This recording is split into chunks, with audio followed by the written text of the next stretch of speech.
Hi, this is Lucia with The Art of Love. I'm a dating and relationship expert specializing in helping you get your ex back.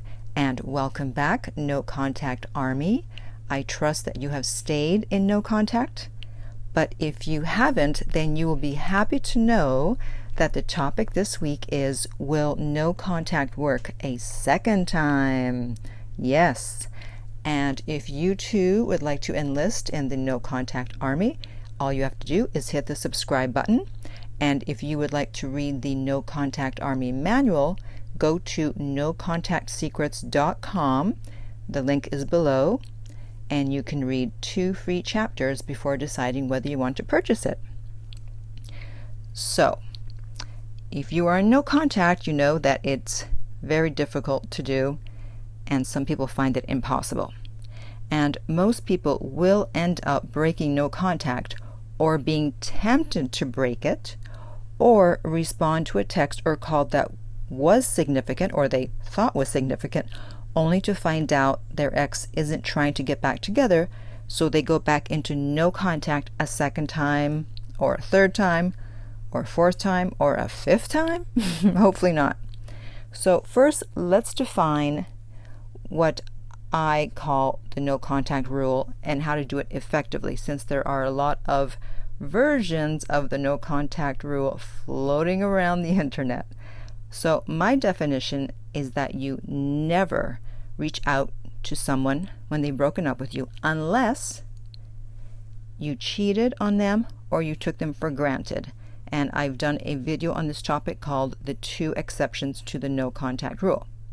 So you do not reach out after 21 days, as some people say, or 30 days, or even 60 days for those of you who are familiar with my 60-day no contact rule, which does not mean you reach out after 60 days. It just means that you are most likely to hear from your ex between days 45 and 60 of no contact.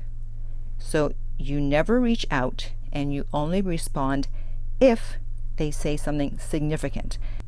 And I've done many videos on what I mean by significant. So why do people break no contact? Many reasons, of course. Let's go through some of them. One is that they're given bad advice, either in videos that say to contact your ex after a certain period. And if you do that, you'll be in for a rude awakening, because the chances of them responding favorably are very low. You'll have to start the count all over again, so you're back to day 1 of no contact, and you'll feel as if you've been dumped all over again. The bad advice can also come from family and friends who may mean well, but they are not ex-back coaches. I find that 95% of the time when a coaching client of mine tells me that they listened to a family member or a friend, it was the wrong advice. 95% of the time. I can count on one hand when someone told me that they got advice from a family or a friend and it was actually the right advice. In fact, before I really knew what I was doing with breakups, I made the same mistake as I talked about in my video about my breakup, where I listened first to my girlfriend who said, "Oh, don't break up with him."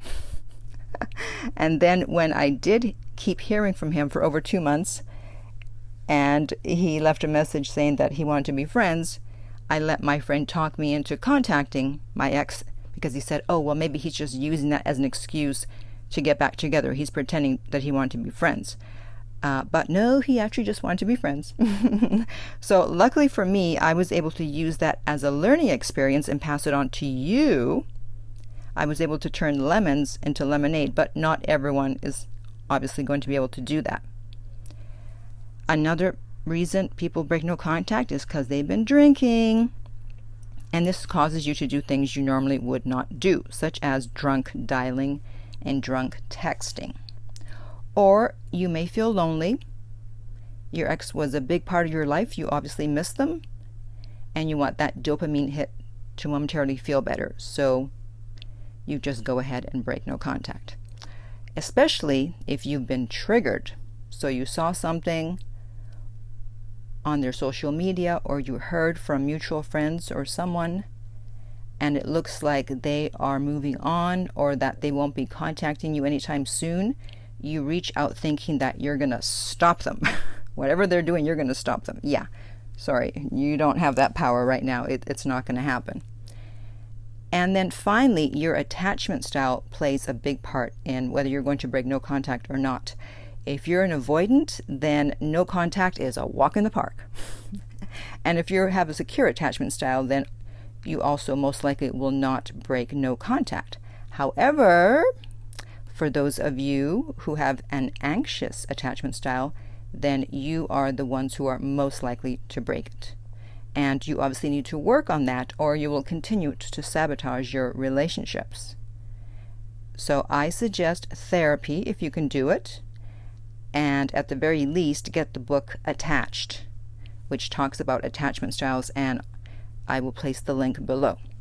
So finally, to answer the question, will no contact work a second time? The answer is yes, but the more often you break it, the less effective it will be. So the first time you do it is when it's the most powerful, because your ex probably wasn't expecting you to do that. But when you break it, you're telling them that even though you may be silent for a period of time, you will probably reach out. So they will just wait for you to reach out again. This is what we mean when we say that you teach people how to treat you. And also, every time you break it, you lower your value a bit more, as opposed to staying in no contact, where each day that you stay in no contact, your value actually goes up. So it's like interest in the bank. But when you break it, you lose all that interest and go back to zero. And if you keep lowering your value at a certain point, in their eyes, you will have no more value left. And also, it may not work if you told them that you were doing no contact. At some point, you broke no contact, you told them you were doing it, and then you don't get back together, and now they know that you're doing it. Now, they may not know 100% that you're doing it, they may suspect it, but hopefully the anxiety that the no contact is causing them will override their logic, will override the fact that they may be thinking in the back of their mind, oh, but he's doing no contact, she's doing no contact, because they told me about it last time. But they may think, well, but what if she's not? What if she really did move on this time? What if he really did move on? So you never want to tell your ex, or someone who may tell your ex, that you're doing no contact. So as you can see, it's best to do no contact properly the first time. And if you feel as if you're going to break it, I would suggest that you listen to my no contact playlist. That's what it's for. And especially the no contact success stories, where you'll see that other people got their exes back by staying in no contact, even if it took a while sometimes. And I also recommend my video, Are You About to Break No Contact? I was very much in the flow when I made that video. As you will hear, that is one of the videos where I'm the most serious. You've probably never heard me that serious. In fact, people were commenting under the video that they had never heard me like that, because I was just really adamant that I had to get the message across that you cannot break no contact unless, of course, you cheated or took your ex for granted. And as I said, I've already done a video on that, the 2 exceptions to the no contact rule.